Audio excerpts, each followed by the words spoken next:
Olá, pessoal. Essa é mais uma aula, então, que eu vou estar passando para vocês, e o tema dela é coleta de exames e punção venosa, que é de grande importância, porque a gente deve saber o mínimo que for, mas a gente tem que ter noção do que a gente vai precisar fazer com as nossas crianças quando for pedir exames.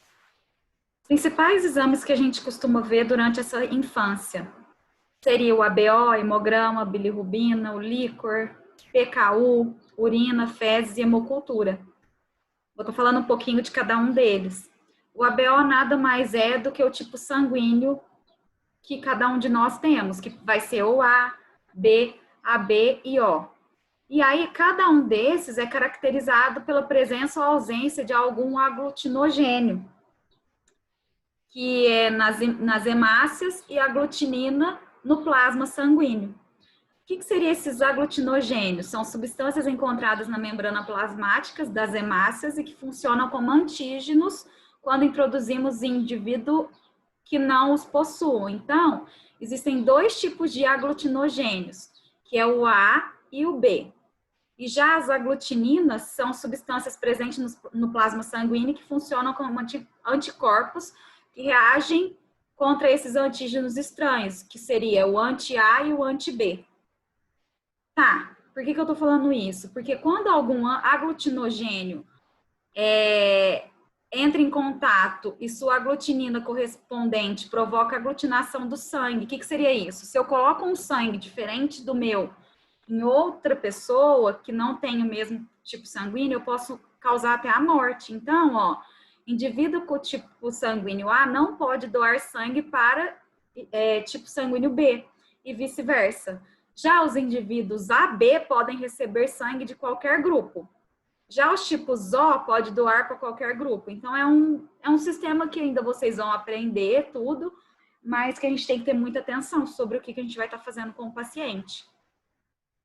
O hemograma, ele vai avaliar o quê? A quantidade que tem e a qualidade de 3 grupos nesse sangue. As hemácias, que são os glóbulos vermelhos, que qual a importância deles? Transporta oxigênio e vai nutrir o nosso corpo.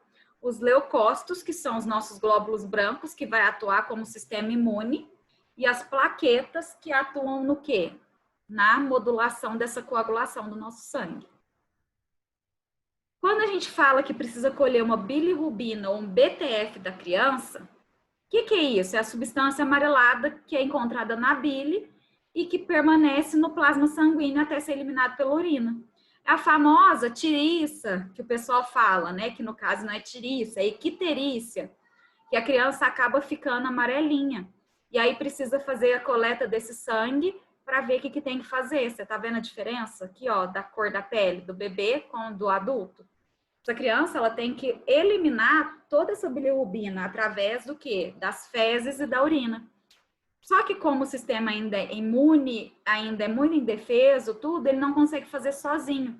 E aí precisa-se, então, fazer com que a criança tome aquele banho de luz ou banho de sol para ajudar na quebra dessas moléculas. Líquor. O que seria líquor? É a punção lombar, que vai pegar esse líquido límpido, incolor, que banha o cérebro e a medula espinhal. Então, se a criança tiver com algum problema que precisa, vamos supor, então, que a criança está suspeita de meningite, aí vai fazer a coleta e a punção desse líquor. PKU. O que é esse PKU? A maioria das crianças, gente, com fenilcetonúria é normal ao nascimento. Então, todo mundo tem. Esse PKU significa isso aqui, fenilcetonúria. Só que com os desenvolvimentos, sinais e sintomas, em poucos meses, ela começa a acumular.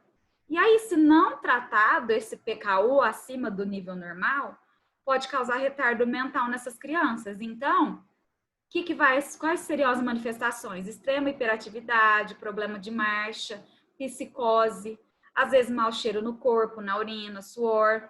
E aí, as mães não sabem o que é. E aí, sabe como que a gente sabe que essa criança tem esse problema? Quando faz a coleta do teste do pezinho, é um dos exames que a gente consegue visualizar. E aí, se a gente sabe que essa criança está tendo falta ou excesso dessa vitamina no corpo, a gente pode tratar para que não aconteça isso com a criança no decorrer do tempo. Por isso a importância, ó, do teste do pezinho. Urina. Exame de urina, então, a gente vai saber se essa criança está com qualquer problema no rim ou nas vias urinárias. Então, pode ser que a gente encontre sangue nessa urina, pus, proteína. Então, muitas das vezes, se a criança está com queixa, com febre, que a gente não descobre o que é, muitas vezes os médicos vão pedir essa urina. Fezes. Fezes é um tipo de análise bioquímica que vai ser feito de forma mais específica, mas querendo ou não, a gente tem que saber que às vezes vai pedir, vai precisar colocar no frasco para ver se tem aqui, ó, se tem parasita, se tem verme, se tem alguma coisa que condiz com o que a criança está sentindo. Hemocultura. Hemocultura nada mais é do que saber qual bactéria está no sangue dessa criança. Então, é muito comum usar, porque às vezes, dependendo do que a criança é resistente, às vezes a gente está dando algum antibiótico e esse antibiótico nunca vai fazer efeito nessa criança. Por quê? Porque ela é imune, então tem que usar um outro. Uma pré-analítica. Então, o que a gente tem que fazer antes disso? Eu tenho que ver qual é o exame que o médico pediu, questão de orientação e coleta desse exame. Então, como que é essa coleta? Como que eu vou fazer a coleta? Aonde eu vou coletar? Como que eu vou identificar? Como que eu preparo a amostra? Como que eu guardo ela e como que vai ser transportada? Temos alguns fatores que podem interferir em alguns resultados, principalmente aqui, ó, jejum, dieta, se está fazendo atividade física ou não, medicamento e uso de drogas, fumo, bebida alcoólica, ansiedade e estresse. Então, a gente sabe que se a amostra feita é coletada no momento errado, é pior do que não coletar. Ah, mas por que você está falando isso? A gente sabe que tem criança de 10, 12 anos que faz uso disso aqui tudo.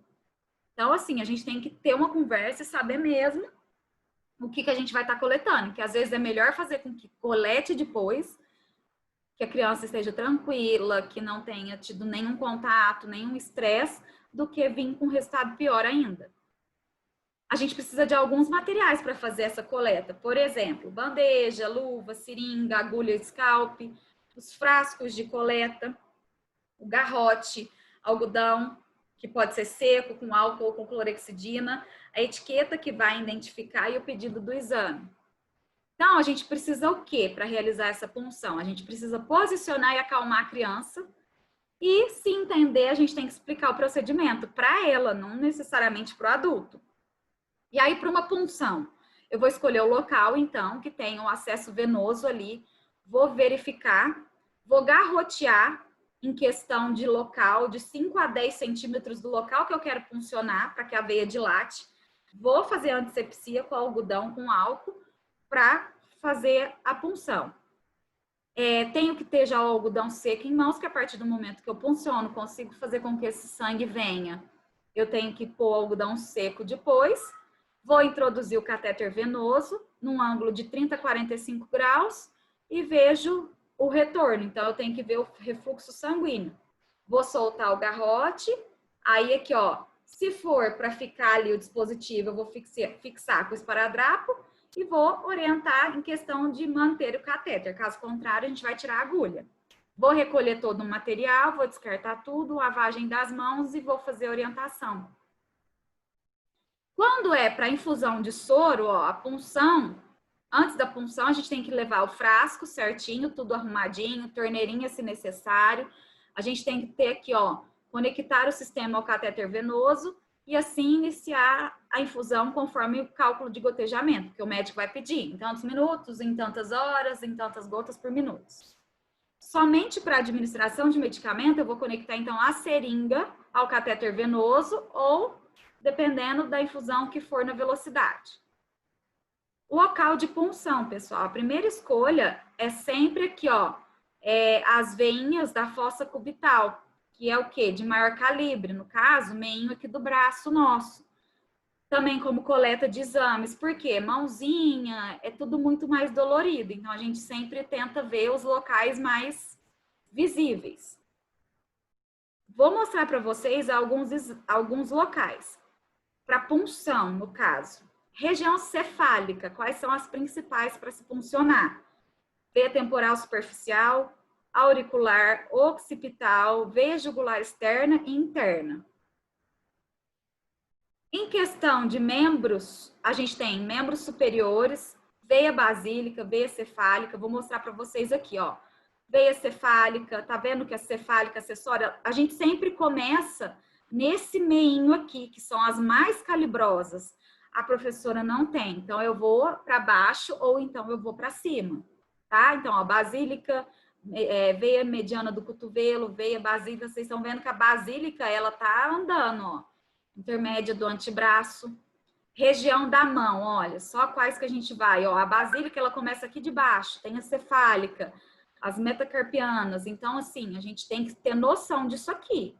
Veias do pé, olha, a gente só tem a principal aqui, ó, é a safena magna, então a gente tem ela aqui e o restante as mais fininhas, então a gente tem que saber o que a gente vai fazer. Referente ao catéter, nós temos os gelcos. Então, são numerados por números pares, maior e mais calibrosos. Até o 24, que seria o menor e mais fino. Então, geralmente a gente usa aqui, ó, de 14 a 16 para adolescentes e adultos, gelco 18 para crianças mais velhas, 20 adolescentes e adultos, 22 bebês, 24 RN, idoso. Olha só o gelco para vocês terem noção. Quanto menor o número, mais calibroso. Então, 14, 16, 18, 20, 22, 24. Geralmente, couro cabeludo, a gente usa a famosa butterfly ou borboletinha, que no caso é aqui, ó, elas são dispositivos numerados pelos números ímpares, que no caso 19 seria de maior calibre, ao 27 menor calibre. Então, aqui só para vocês terem uma ideia. A gente tem que saber fixar, tá? A gente tem que ver como que vai fazer. Olha só, em relação à coleta de sangue, que é de 30 a 45 graus, um bebezinho, como que a gente vai fazer a fixação, um adulto, um adolescente. Não existe mais aquela mania que tinha de colocar como se fosse uma tala para a criança não mexer. A criança tem que mexer sim, até porque a gente tira a agulha, fica só o dispositivo de silicone. Então, a gente não precisa amarrar a criança mais, tirar a mobilidade dela. Lembrando que qualquer dúvida eu vou estar à disposição e leiam certinho cada slide, qualquer coisa me pergunte, certo?